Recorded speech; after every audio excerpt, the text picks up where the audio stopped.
ये इंटरव्यू सिर्फ तालीमी और मालूमाती मकसद के लिए पेश किया गया है। मीडिया स्टार वर्ल्ड किसी भी हिंसा, नफरत या तासुब की हिमायत नहीं करता। यहाँ पेश किए गए ख्यालात मेहमान के अपने हैं। चैनल उनसे ज़रूरी नहीं कि इत्तेफाक रखे। हेलो, नमस्कार, आदाब, सत श्री अकाल और अस्सलाम वालेकुम। मैं हूं मोहम्मद अहमद काज़मी, लेकर आया हूं आपका पसंदीदा कार्यक्रम आपके रूबरू। मीडिया स्टार वर्ल्ड लगातार कोशिश कर रहा है कि आप तक सही खबरें पहुंचती रहें और कुछ जानकार लोगों से मुलाकातें होती रहें ताकि सही नैरेटिव, सही इंफॉर्मेशन आप तक पहुंचे। जिस अंधेर दौर से हम एक तरह से गुजर रहे हैं, जिसमें इंटरनेशनल गोदी मीडिया, नेशनल गोदी मीडिया, वो सब एक ही तरह से काम करते हैं। क्योंकि इंटरनेशनल लेवल पर जो मीडिया हाउसेज हैं, उनके कनेक्शन कहीं ना कहीं एक दूसरे से जुड़े रहते हैं। किस खबर को अहमियत देनी है, किस खबर को दबा देना है, वो उनके हाथ में है। लेकिन सोशल मीडिया के जरिए आप तक बहुत सी चीजें वो पहुंच जाती हैं जो आमतौर पर आपको so called main stream media में आपको नहीं मिलती। आज एक बहुत ही सेंसिटिव इशू पर मैं बात कर रहा हूं और हमारे खास मेहमान हैं सीनियर जर्नलिस्ट जॉन दयाल साहब, जो प्रेसिडेंट रह चुके हैं ऑल इंडिया कैथोलिक यूनियन के भी, और ह्यूमन राइट एक्टिविस्ट हैं। फॉरेन जर्नलिस्ट के तौर पर कई देशों में काम कर चुके हैं, कई जंगें कवर कर चुके हैं। जंगें कवर करने वाले जो जर्नलिस्ट होते हैं वो दूसरे पत्रकारों से जरा अलग शायद डीएनए होता है। मेरी भी किस्मत में एक जंग ग्राउंड जीरो से कवर करने की रही, 2003 इराक वॉर, और जॉन दयाल साहब ने तो कई जंगें कवर की हैं। आज जिस मौजू पर, जिस सब्जेक्ट पर बात कर रहे हैं, वो बहुत ही अहम है। अहम इसलिए है कि हर इंसान के अंदर जो कॉन्शियस, जमीर, या जिसे दिल भी कह देते हैं आमतौर पर, इंसानियत का है। और इस बीच में अगर इंसानियत का कत्ल हो, एक दूसरे का एहतराम खत्म हो जाए, किसी की पहचान की बुनियाद पर उस पर जुल्म किया जाए, इससे घटिया, इससे नीची सतह इंसानियत के लिए नहीं हो सकती। अभी हाल ही में क्रिसमस के मौके पर भारत में भी और कई और मुल्कों में, खासतौर पर ऑक्युपाइड पैलेस्टाइन, जिसे आमतौर पर इजराइल कहा जाता है, वहां भी ईसाइयों पर बहुत हमले हुए हैं जो वाकई बहुत ही अफसोसनाक हैं। जॉन दयाल साहब से इसलिए भी समझना जरूरी है कि आप यहां भारत में तो रहते ही हैं, लेकिन वहां भी आप गए हैं, सफर किया है, और जिस पॉलिटिकल सिनेरियो में हम जी रहे हैं, जिस तरह से हमने अभी पिछले 2 साल में जेनोसाइड देखा है गाजा का, उसके साथ साथ बहुत सी चीजें समझना शायद आसान हो गई हैं। जॉन दयाल साहब, वेलकम है आपका। मीडिया स्टार वर्ल्ड को आपने वक्त दिया, उसके लिए बहुत बहुत शुक्रिया। ये मजलूम की आवाज उठाना, मजलूम के साथ खड़े रहना इंसान की फितरत में है, चाहे वो किसी भी मजहब को मानता हो या मजहब को ना भी मानता हो। आखिर ये क्यों हमले इस शिद्दत से क्यों बढ़ते जा रहे हैं और क्या कुछ हुआ है, जरा बताइएगा। इससे पहले कि और कोई बात की जाए, आपको और आपको देखने वालों को नए साल की मुबारकबाद। मैंने आपको भी और अपने रिश्तेदारों को, अपने दोस्तों को एक मैसेज भेजा है कि मैं 2026 में अगर किसी चीज की भी कोई इच्छा है जो मैं आपको देना मांगता हूँ, अमन का संदेश, शांति। और दूसरा है गुड हेल्थ, सेहत, जिसके बिना शांति भी बेकार है। बेशक बेशक बेशक, वो शांति ध्यान रखना चाहिए, शांति मुर्दों के लिए नहीं है, शांति जिंदा लोगों के लिए है। बेशक बेशक, और ये हम लोग भूल जाते हैं। इससे अच्छी ग्रीटिंग नहीं हो सकती जो बात आपने कही, अमन हो और आपकी सेहत अच्छी रहे। जी बिल्कुल। तो ये कहने के बाद मैं आपको एक छोटी सी कहानी सुनाने की इजाजत मांगता हूँ। जी जी बिल्कुल बिल्कुल। 2000 का साल था, ईसाइयों के लिए बहुत बड़ा दिन था, क्योंकि ईसा मसीह के जन्म का 2000 साल पूरा हो रहे थे। मैं और मेरी बीवी बेथलेहम जेरूसलम गए। जेरूसलम गए, वो तो टूरिस्ट भी जाते हैं, बेथलेहम कम लोग जाते हैं। बेथलेहम में, क्योंकि मैं जर्नलिस्ट हूँ, कुछ लोग मेरे को जानते हैं, मैं कुछों को जानता हूँ, मैंने बेथलेहम के बिशप से बात की और उस बिशप की बात को आज तक 25 साल बाद मेरी आंखों में ऐसा है जैसे कल बात की हो। बेशक बेशक। बिशप ने कहा उस जमाने में कि यहाँ पर 5,000 से भी कम लोग रह गए हैं बेथलेहम में, और जिस रफ्तार से जा रहे हैं, हो सकता है एक दिन आए जब बेथलेहम में जहाँ पे ईसा मसीह का जन्म हुआ था वहां पे एक भी ईसाई ना हो। सन्नाटे में आ गया था मैं। मैंने कहा क्या मतलब? उन्होंने कहा इजराइल की सरकार जिस तरीके से कहर ढाल रही है, सिर्फ मुसलमानों पे नहीं, ईसाइयों पे, वहां के सारे अरब पैलेस्टीनियन है, सारे जो अरब स्पीकिंग पैलेस्टीनियन है, चाहे वो ईसाई हो या मुसलमान हो। बेशक बेशक। उन्होंने जिस तरीके से पैलेस्टीनियंस पर और खासकर ईसाइयों पर बेथलेहम की बात में कहर ढाल रही है, लोग यहाँ पे पलायन कर रहे हैं क्योंकि सरकार नौकरी नहीं देती है ईसाइयों को, मुसलमानों को देती नहीं है, ईसाइयों को नौकरी नहीं देती है, इंडस्ट्रीज चलाने नहीं देती है, एक एक करके सारा जवान चला गया है, बुजुर्ग जो हैं रह गए हैं। परसों मेरी एक और किसी से बात हो रही थी जो बेथलेहम से आए। मैंने कहा भैया मेरे बेथलेहम में कितने ईसाई लोग रह गए हैं? कहता कोई गिनती नहीं है, शायद 200, शायद 250, शायद 1000। 25 साल में 5,000 से 1,000 आ गया है ईसाई। अगले 2 साल में क्या होगा?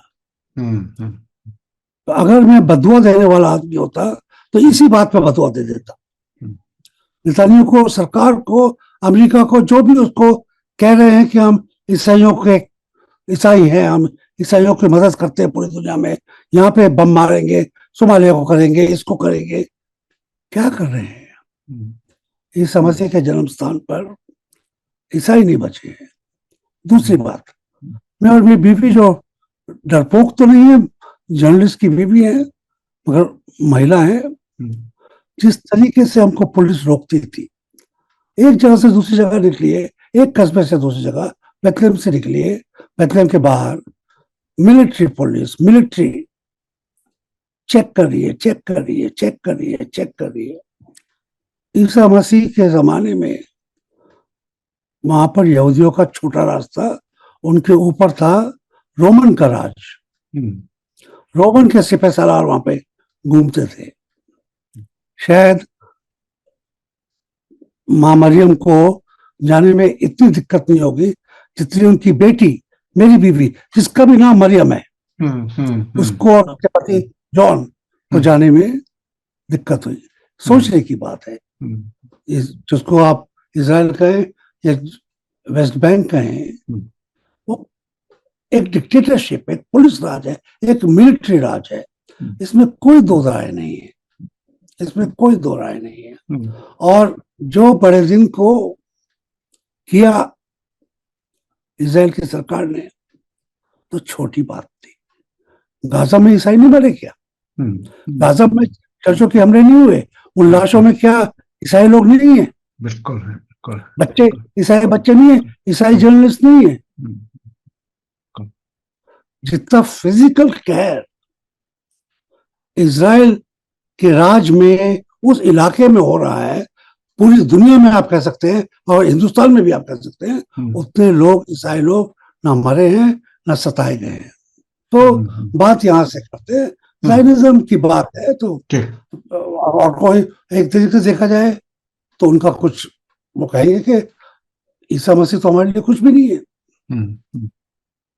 कुरान में लिखा होगा।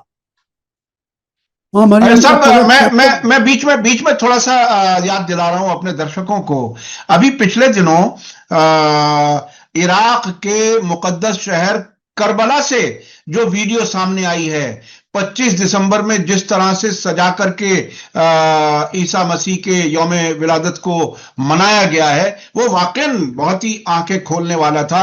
और मैं समझता हूं कि वो इंसानियत का पैगाम जो ईसा मसीह पैगंबर ने दिया है, वो सभी के लिए बहुत ही अहम है। ये बहुत ही अजीब बात है, और ईसाई और मुसलमान दोनों ईसा मसीह को अल्लाह का पैगंबर मानते हैं और उस तरह से बाकायदा एहतराम करते हैं। अच्छा, बात थोड़ी सी दूसरी तरफ चली जाएगी, लेकिन मैं अभी आप ही से सुनना चाहता हूं, वहां के और भारत में भी जो वाकयात हुए हैं 25 दिसंबर के, फिर मैं हाँ उसको जोड़ रहा था मैं। हाँ जी मैं जी कह रहा था हाँ कि यहूदियों के लिए ईसा मसीह एक आम यहूदी है, खास यहूदी भी नहीं है, आम यहूदी है।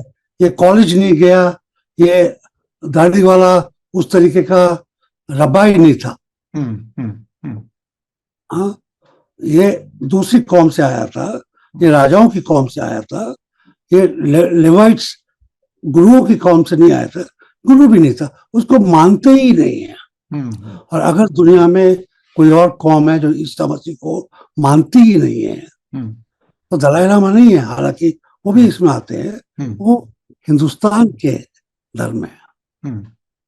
यहाँ पे ईसा मसीह को नहीं माना जाता है, कि किसी शास्त्र में नहीं लिखा, किसी जगह नहीं लिखा, तो यहाँ पे शास्त्र में तो किसी के बारे में भी नहीं लिखा। और यहाँ पे अग्रेसिवली ईसा मसीह के चेले यहाँ पे 2000 साल पहले आए हैं, जिस तरह मोहम्मद के चेले यहाँ पर 1500 साल पहले आए हैं। जी बिल्कुल। आप हिस्ट्री को नकार रहे हैं, आप फिलॉसफी को नकार रहे हैं, आप जो लोगों ने किया उसको नकार रहे हैं। तो आप आज के जमाने में 800-900 कांड हो जाते हैं, हर रोज 2-3 हो जाते हैं, बड़े दिन को 25 हो जाते हैं, और भी जो गिने हुए हैं, जो अनगिने हैं, कितने हो सकते हैं, कौन जानता है किस गांव में किसको पीटा गया, कौन जानता है किसके घर में ईसा मसीह का जो छोटी सी स्टैचू थी उसको तोड़ा गया, कौन जानता है। यहाँ पर हमारे प्रधानमंत्री महान नेता श्री नरेंद्र मोदी गिरजाघर गए, गिरजे में खास जगह बैठे, अपने लिए खास दुआ करवाई, मगर लगता है कि उनके गिरजा जाने से भाजपा के लोगों को, उनकी पार्टी के लोगों को, आरएसएस को, विश्व हिंदू परिषद को कोई नहीं फर्क पड़ा। अगर फर्क पड़ा तो उन्होंने कहा कि ये गुरु गए हैं चर्च में, और जो पिछले 12 महीने से सीटी बज रही है कि मुसलमान को मारो, ईसाई को मारो, दलित को मारो, ट्राइबल को मारो, वो सीटी हमको सुननी है। इसको अंग्रेजी में डॉग विसल कहा जाता है। तो नरेंद्र मोदी कुछ भी कहें, राष्ट्रपति और उपराष्ट्रपति कुछ भी कहें, जो यहाँ के कुंकार संघ परिवार है वो उस सीटी को सुनता है, और उस सीटी को सुन के पुरजोर तरीके से उसने दिल्ली में भी और दिल्ली के बाहर भी एक तरीके से ईसाइयों पे जहां पे भी हो सकता था रोकने की कोशिश की गई। दुकानदारों को, हिंदू दुकानदारों को धमकाया गया कि आप सजाइए मत। हिंदू का धर्म है, उस जाति के लोगों का धर्म है पैसा कमाना, बिजनेस करना। उसको आप कह रहे हो कि बड़े दिन को बिजनेस ना करो, आप थोड़ी मानेगा वो। सारे बाजार चकाचक चमक रहे थे, इक्का दुक्का जो टोटली संगीत है वो बनते हैं। कॉमर्स ने त्योहार मनाया, हथियारों ने नहीं मनाया। ये अच्छा, मैं थोड़ा सा अब और बातचीत को आगे बढ़ाते हुए मैं ये समझना चाह रहा हूं। देखिए, एक आम, मैं नैरेटिव की बात कर रहा हूं, और नैरेटिव ये है जब ये कहा जाता है कि इजराइल की हुकूमत को उसके जुल्म में बराबर के शरीक हैं अमेरिका के हुक्मरान। जब अमेरिका का जिक्र आता है, एक तो ये सियासी इमेज अमेरिका की आती है, साथ साथ ईसाई की इमेज आती है, ईसाई हुकूमतें उसको सपोर्ट करती हैं। दूसरी तरफ हम देखते हैं कि जेरूसलम में बाकायदा चर्च के सामने नन खड़ी हैं, तो उनकी तरफ थूक करके जा रहे हैं ये ज़ायनिस्ट नौजवान। तो ये जब एक मुसलमान के तौर पर इस बात को सोचा जाता है तो ऐसा लगता है कि शायद यहूदी, ज़ायनिस्ट यहूदी और ज़ायनिस्ट क्रिश्चियन वो सब हमारे दुश्मन हैं, इस तरह से समझा जाता है। लेकिन यहां ईसाइयों पर भी जुल्म होता है। इसको किस तरह से समझा जाए? क्या ऐसी वो तार हैं जो जोड़ सकते हैं उन हकीकतों को? किस तरह से समझा जाए? क्योंकि एक जनरल नैरेटिव जो हो जाता है वो ये होता है कि ये यहूदी और ईसाई दोनों मिलकर के फिलिस्तीनियों का कत्ल कर रहे हैं। इसे किस तरह से समझा जाए? इसको दो तरीके से समझने की बात है। हाँ, एक तो फॉरेन अफेयर्स, स्ट्रेटेजिक, मिलिट्री और इकोनॉमी पे। आप जानते हैं अमेरिका का डीप स्टेट की बात नहीं कर रहा हूं मैं, वो अलग है। इंडस्ट्रियल मिलिट्री इंडस्ट्री जो है वो ओन तो करते हैं बड़े बड़े सरमाएदार, मगर उसकी बराबर की पार्टनर, स्ट्रेटेजिक पार्टनर अमेरिकी सरकार है। अगर अमेरिकी सरकार अपना शुरू का डिमांड ना रखे कि 1950 में मेरे को ये हवाई जहाज चाहिए, तो ये सारे ग्रामन वगैरह बड़े बड़े बोइंग भी जो हैं ये रिसर्च नहीं करेंगे। रिसर्च का पैसा सरकार भी देती है। तो वहां की मिलिट्री इंडस्ट्रियल कंबाइन में सरकार, बोइंग, ग्रामन, IBM इन सब की बराबर की साझेदारी है। हथियार क्यों बनते हैं? खत्म करने के लिए। बिल्कुल। हथियार की एक लाइफ होती है, एक बम की एक लाइफ होती है। अगर उस लाइफ में नहीं चला तो आप 500 साल के लिए तो हथियार नहीं रख सकते। उसको बम को किसी देश में बेचना है, हवाई जहाज को किसी देश में बेचना है। ये अमेरिका की फॉरेन पॉलिसी का एक्सटेंशन है। अगर आप हमसे हथियार नहीं खरीद रहे हैं तो आप हमारे दुश्मन हैं, आप ये सोच सकते हो। तो सारे सरकारें हथियार खरीदती हैं, डॉलर से खरीदती है। अमेरिका का चलता रहता है। सिर्फ रशिया और चाइना और ईरान नहीं खरीदते हैं, वो आपस में एक दूसरे को बेचते हैं। अमेरिका हथियार के बिना, फॉर्मोसा क्या है, जापान क्या है, ऑस्ट्रेलिया क्या है, सब अमेरिका के, पाकिस्तान सब अमेरिका के हथियारों पे चल रहे हैं। तो ये तो इंडस्ट्रियल कंबाइन है। इंडस्ट्रियल कंबाइन इस वक्त सरकार को मजबूर भी कर रही है और सरकार के आगे भी है कि इजराइल को और यूक्रेन को दिया जाए हथियार, उनको हथियार दिया जाए, उनकी फॉरेन पॉलिसी को सपोर्ट किया जाए। अगर इजराइल गाजा पे अटैक नहीं कर रहा है तो अमेरिका से हथियार नहीं खरीदेगा। जरूरत नहीं पड़ेगी, क्या जरूरत पड़ेगी? तो उसको एक तरीके से शय नहीं दे रहे हैं, उसको ये कह रहे हैं, ऑर्डर कर रहे हैं कि आप हमारे हथियार इस्तेमाल कीजिए। ये इसका एक दूसरा है जो इसका सोशल और पॉलिटिकल एंगल है। वहां पे आप गलती तो नहीं कर रहे हैं, शायद जो बाकी लोग समझते हो करते हैं। अमेरिका कॉन्स्टिट्यूशनली ईसाई देश नहीं है। वहां की सुप्रीम कोर्ट ने एक बारी ऑर्डर किया था कि पब्लिक स्फेयर में अगर कोई ईसाई 10 कमांडमेंट्स है, उसके पत्थर पे 10 कमांडमेंट्स जो मूसा को खुदा ने दिए थे, अल्लाह ने दिए, उनकी अगर आप प्रतिमा लगाते हैं तो गैर कानूनी है, हटा दो। पूरे अमेरिका में जो ब्राजील की बड़ी ईसा मसीह की स्टैचू है, अमेरिका में नहीं है। अमेरिका पैदा हुआ था, छीना गया था, पैदा क्या हुआ था, वहां पे लोग थे, उनसे छीना गया था उन लोगों के लिए जो यूरोप से भाग रहे थे धार्मिक संक्रमण के खिलाफ, जिनको प्रोसिक्यूशन हो रहा था, वो भाग रहे थे, वो अमेरिका से यहाँ पे आए थे। वहां पे कहीं लिखा नहीं गया है कि दुनिया वालों अपने ईसाइयों को मेरे देश में भेजो।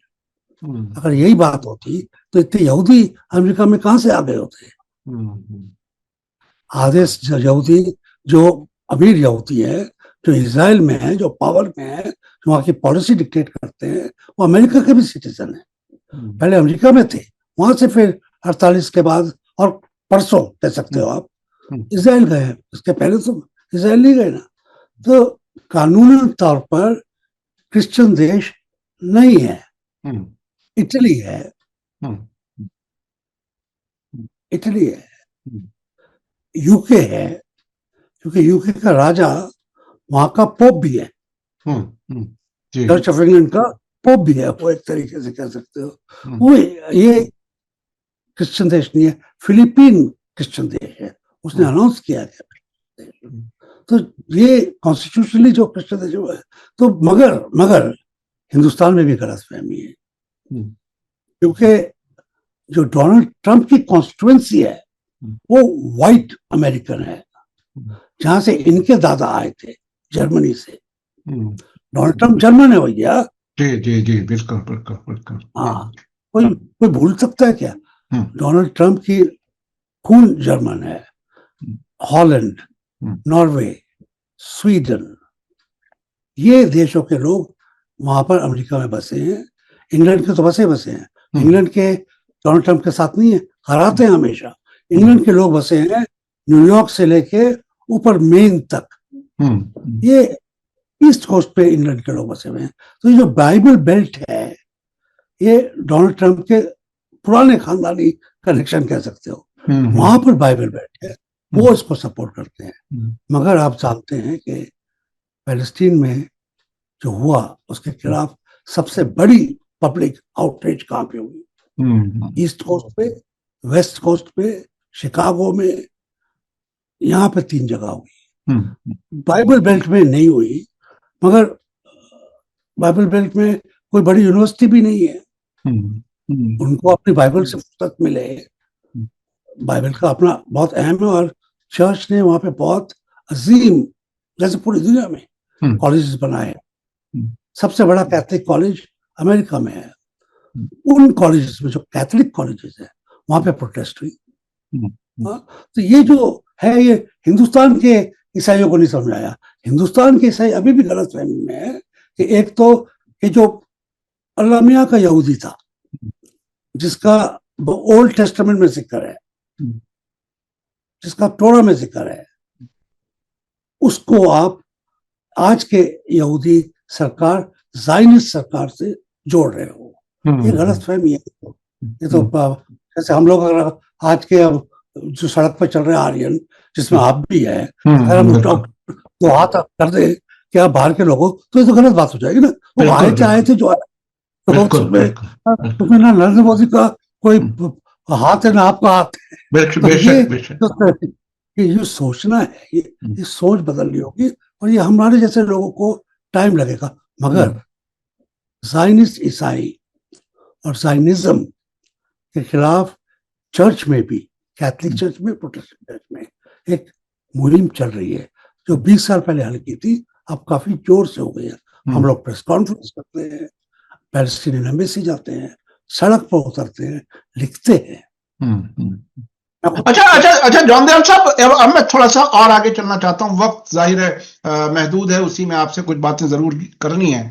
देखिए, ये बात अब बिल्कुल खुल करके सामने आ रही है कि परसिक्यूशन ईसाइयों का जिस सतह पर हो रहा है उसको महसूस लोग कम कर रहे हैं, लेकिन हकीकत यह है जिस तरीके से हमने बड़े दिन के आसपास 25 दिसंबर के आसपास और अब तक देखा, यह वाकयात बहुत ही अफसोसनाक है। उधर आम तौर पर दुनिया भर में डायरेक्ट या इनडायरेक्ट तरीके से मुसलमान भी अपने आप को मजलूम समझते हैं और उनके खिलाफ बहुत जगहों पर जुल्म हो रहे हैं। और भारत में तो अभी जब हमारी आपकी बात हो रही है, आज ही के अखबार में गाजियाबाद का वो डांसने वाला जो पुजारी है, अपने आप को पुजारी कहता है, यति नरसिंहाजम, उसने कहा है कि भारत में आईएस जैसी हिंदू तंजीमें खड़ी होनी चाहिए और खुदकुश दस्ते तैयार होने चाहिए और सिर्फ तलवार न बांटें, ज्यादा खतरनाक हथियार बांटें। ये इस किस्म की बातें यहां हो रही हैं। तो जो राइट थिंकिंग पीपल, अब इसको थोड़ा सा ब्रॉडर अंदाज में, ईसाई, मुसलमान, ये सब मिलकर के ऐसा क्या करें जिसमें देश और दुनिया में अमन मुस्तहकम हो सके किसी तरह से। वो साधु महाराज थोड़ा देर से जाके आईएएस और उस तरीके की तंजीमें हैं। संघ परिवार क्या है? तो शांति दूत है क्या? ईसा मसीह का छोटा भाई है क्या? वही खूंखार चीज है। बिल्कुल। तो इसका मुकाबला मुसलमानों और हिंदुओं को और ईसाइयों को अलग अलग नहीं, इकट्ठे लड़ना पड़ेगा, क्योंकि ये ना मेरा वास्ता है ना आपका। हम दोनों मिलके शायद 20 करोड़ भी ना हो, बेशक 1 अरब 40 करोड़ में से 20 करोड़ क्या होता है? हम हर गांव में नहीं है, हर बड़े शहर में भी हमारे, हम नहीं कह सकते कि हमारी सीटी बजाने से 1000 लोग आ जाएंगे। अगर किसी ने आरएसएस को हराया तो गांधी ने हराया, नेहरू ने हराया, इंदिरा ने हराया, लोगों के वजह से, डेवलपमेंट की वजह से हिंदू जाग रहा है। ये अपूर्वानंद और बहुत सारे लोग आप सोशल मीडिया पे लेकर, बड़े बड़े लोग, कई लोग जो आरएसएस से अंदर से निकल के आए हैं, तो जेएनयू में प्रोफेसर हैं जो हर रोज टीवी पे आके बोल रहे हैं कि हम आरएसएस में थे, हमने अंदर से देखा, सांप के पेट में से देखा कि जहर कहाँ पैदा होता है, और उसके खिलाफ मुहिम लगाई। आरएसएस के खिलाफ मुहिम, संघ परिवार के खिलाफ मुहिम, ये जो हमारे जायनिस्ट हिंदू, अगर मैं एक नया शब्द इस्तेमाल करूं, क्योंकि सोच तो वही है, सोच तो वही है, जीनोफोबिया तो यही है कि हमको अल्लाह मियां ने पैदा किया है, जॉन दयाल को किसी और ने पैदा किया है। मैं कह रहा हूं कि मैं और आप और गोलवालकर सब अल्लाह मियां के पैदा किए हुए हैं। ये जो सोच है, इस सोच को हिंदू हराना पड़ेगा और हराएगा, क्योंकि अभी दक्षिण से ऑलरेडी हो चुका है।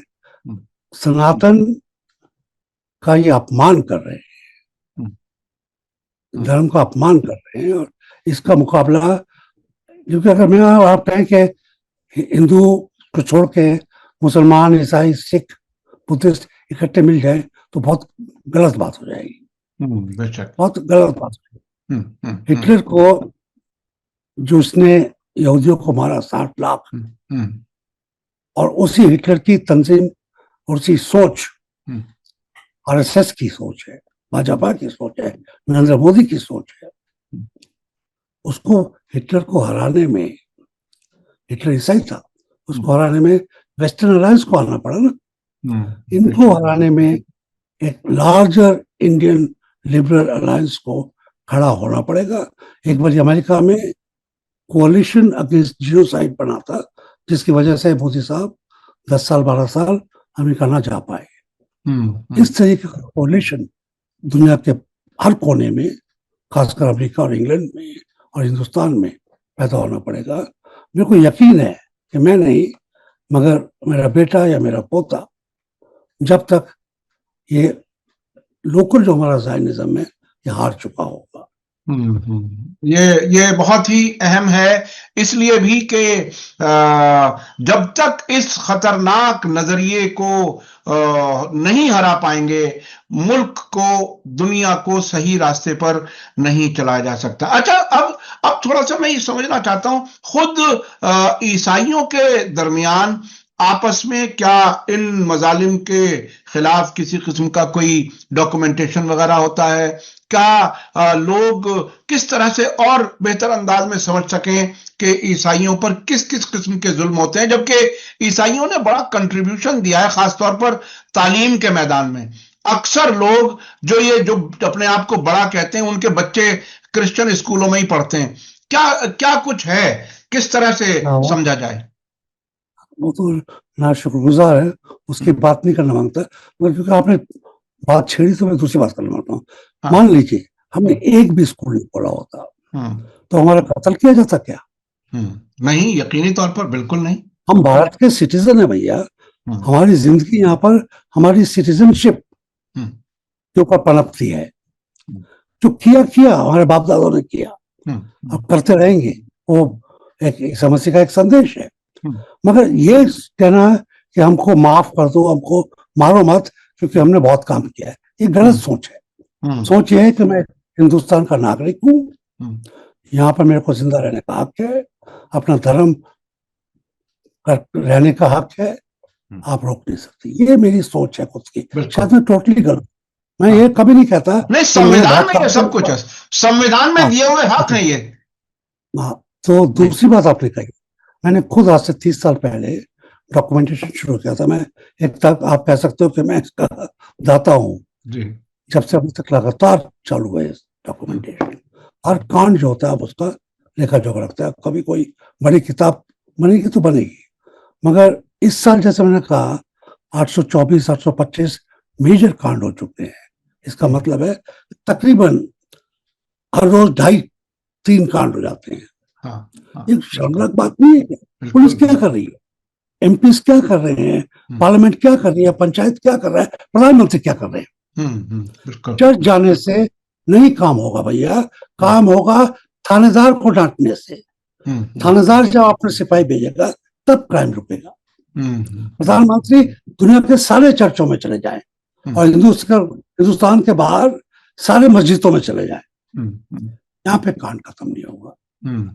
यहाँ पे आप ढूंढ रहे हैं हर रोज नया बहाना। अब असम कह रहा है एक डेमोग्राफिक इशू हो गया है। SIR जो इलेक्शन के लिए बनी थी उसको अब डेमोग्राफिक का एक हथियार बनाया गया, मतलब ये कि मुसलमान बहुत ज्यादा हो गए। तो आप वोट मुसलमानों को डिसएडवांटेज कर रहे हो क्या? आपकी इतनी जरूरत हो गई है क्या? ये जो सोचना पड़ेगा। तीसरी बात ये आती है कि आपने ठीक कहा, हर ईसाई नहीं समझता ये, जैसे हर मुसलमान हर हिंदू नहीं समझता। मैंने आपको बताया कि कुछ ईसाई अभी भी इजराइल से बेहद प्यार करते हैं। अगर इजराइल कहे कि आप 500 लोग भेज दो तो 5 तो भेज ही देगी, और दुआ मांग लेंगे हर चर्च में। मगर ईसाई भी अब अंधा तो नहीं है ना, सोच दिखता तो है उसको क्या हो रहा है। वो कहता है, ये नहीं कहेगा कि चलो गाजा में इतने हजार मर गए, मगर ये तो कहेगा कि चर्च के ऊपर बॉम्बिंग हुई। बिल्कुल बिल्कुल बिल्कुल बिल्कुल, बराबरी की बात नहीं है। हाँ, मगर चर्च के ऊपर गलती से बॉम्बिंग नहीं हुई, टारगेटेड बॉम्बिंग हुई। और वो तो गाजा है, हमास था वहां पे, आपने बहाना लगाया। जो आप ऑक्युपाइड टेरिटरीज में कर रहे हो उसका क्या बहाना बनाओगे? आपने बेथलेहम को जेल बना दिया है, क्यों? अच्छा, एक चीज में थोड़ा सा 3-4 मिनट हमारे पास बाकी हैं। ये जो मोदी जी गए चर्च में और दूसरी तरफ हमले भी होते रहे तकरीबन उसी वक्त, उसके खिलाफ वो बोले नहीं, तो क्या ये महज कुछ वेस्टर्न हुकूमतों, खासतौर पर अमेरिका वगैरह को अपने आप को गुड बुक में रखने की महज कोशिश है, या ये एक धोखा देने का तरीका है? तुम उधर काम करते रहो, मैं यहां बैठा हूं चर्च में, कोई बात नहीं। ये धोखा देने का तरीका था, ये फोटो अपॉर्चुनिटी थी, ये डोनाल्ड ट्रंप को दिखाने की थी, मगर पासा उल्टा पड़ गया। न्यूयॉर्क टाइम्स में फ्रंट पेज पर 4 कॉलम बॉक्स, जिसको अगर आप पैसा देके छपवाते तो कम से कम अरबों में पैसा खर्च हो जाता। बिल्कुल, वहां पर RSS के खिलाफ एक लेख लिखा गया। बड़ी मजेदार बात है, वहां पर RSS के खिलाफ बहुत बड़ा लेख लिखा गया। तो ये तो पैसा सारा खराब हो खत्म चला गया। चर्च ये जाते हैं, और अगर चर्च में मेरा जैसा गुनहगार आदमी भी जाता है तो उस वक्त तो आंखें झुकी होती है मेरी। आप मस्जिद में जाते हो, सिजदा करते हो भैया, बिल्कुल बिल्कुल बिल्कुल, सर झुकाते हो, बेशक। ये क्या करते हैं आप? सर ऐसा करते हैं क्या? उधर ईसा मसीह, यहाँ मैं हूँ। नहीं, वो तो राम की प्राण प्रतिष्ठा करते हैं, और मंदिर के अंदर गुफा में जाकर के बाकायदा कैमरे लगवा के फोटो खिंचवाने पर कैमरों पर नजर ज्यादा रहती है, भगवान पर या ईश्वर पर या ईसा मसीह पर कोई नजर नहीं रहती। ये बहरहाल एक अजीब किस्म की चीज है जो हम आप देख रहे हैं। एक अजीब दौर में मैं समझता हूं ये मुल्क चल रहा है, और हालात बहुत ही गैर मामूली हैं। आखिर में पैगाम के तौर पर आम लोगों को क्या कहना चाहेंगे इन तमाम मुश्किलात के बावजूद? मुश्किलात, अंधेरी रातों जेल में स्टैन स्वामी हमारे बहुत बड़े मार्टर थे, तो कह रहे जेल में भी गाना रहेगा, जेल में भी, पिंजरे में भी चिड़िया गाएगी, आजादी के गीत गाएगी। और आजादी के गीत जहां पे भी गाए जाएंगे वहां पर खुशी आएगी, आजादी आएगी। आज नहीं, कल नहीं, परसों आजादी जरूर आएगी। नए साल में दिमागी आजादी आए, नए साल में पॉलिटिकल सोच की आजादी आए। कोई रजीम चेंज की बात नहीं है, पॉलिटिकल यही रजीम अगर ठीक काम करे तो किसी को लड़ाई थोड़ी है। बिल्कुल, पार्लियामेंट में अगर ठीक कानून पास किया जाए तो हम भाजपा को सलाम भी करेंगे कि आपने बहुत अच्छा काम किया, मगर ठीक कुछ काम तो करो। तो ये जो मानसिक आजादी सोच रहे हैं, और मेरा ख्याल है ये सारे बच्चे जितने जेल में हैं, जो बेगुनाहगार जेल में हैं, उनको रिहाई की जाए। जेल इस समस्या का एक खास संदेश था। उन्होंने 4-5 बातें कही थी। मैं भूखा था, तुमने मेरे को खाना खिलाया, मैं नंगा था, तुमने मेरे ऊपर कपड़ा ढका, मैं जेल में था, तुम मेरे से मिलने आए। तो जो बेकसूर लोग जेल में हैं उनकी रिहाई के लिए, उनकी आज़ादी के लिए मेरी दुआ 2026 में बहुत जोर से रहेगी। जी जी जी जी, बहुत बहुत शुक्रिया, बहुत बहुत शुक्रिया। जब आप ये बता रहे थे तो मुझे उमर खालिद के वापस जेल में जाते हुए की जो तस्वीर आज अखबार में छपी है, जिसकी माँ बहुत ही रोती हुई उससे मिल रही है, ये इस किस्म के जो कैदी हैं, जो बेगुनाह हैं, उनको आज़ादी मिले और सोचने की आज़ादी हमें मिले, ये एक बहुत बड़ी दुआ है। और अच्छी सेहत के साथ हम रहें, अमन के साथ रहें, ये भी आपने अपने ग्रीटिंग्स में कहा, जो शुरू में जिक्र किया था। बहुत बहुत शुक्रिया जॉन दयाल साहब। मैं अपने दर्शकों से कहूंगा कि आज आपको वीडियो ये कैसा लगा कमेंट्स में जरूर लिखें और ज्यादा से ज्यादा लोगों तक शेयर करें। इसी के साथ मुझे दीजिए इजाजत। धन्यवाद, शुक्रिया। जय भारत, जय। हमारे चैनल मीडिया स्टार वर्ल्ड को सब्सक्राइब कीजिए और बेल आइकॉन दबाइए ताकि हमारी हर नई वीडियो का नोटिफिकेशन आपको सीधे मिलता रहे। अगर आपको हमारी खबरें पसंद आती हैं तो उन्हें अपने व्हाट्सएप, इंस्टाग्राम, फेसबुक और ट्विटर अकाउंट्स पर शेयर करना ना भूलिए ताकि और लोग भी हकीकत से वाकिफ हो सकें।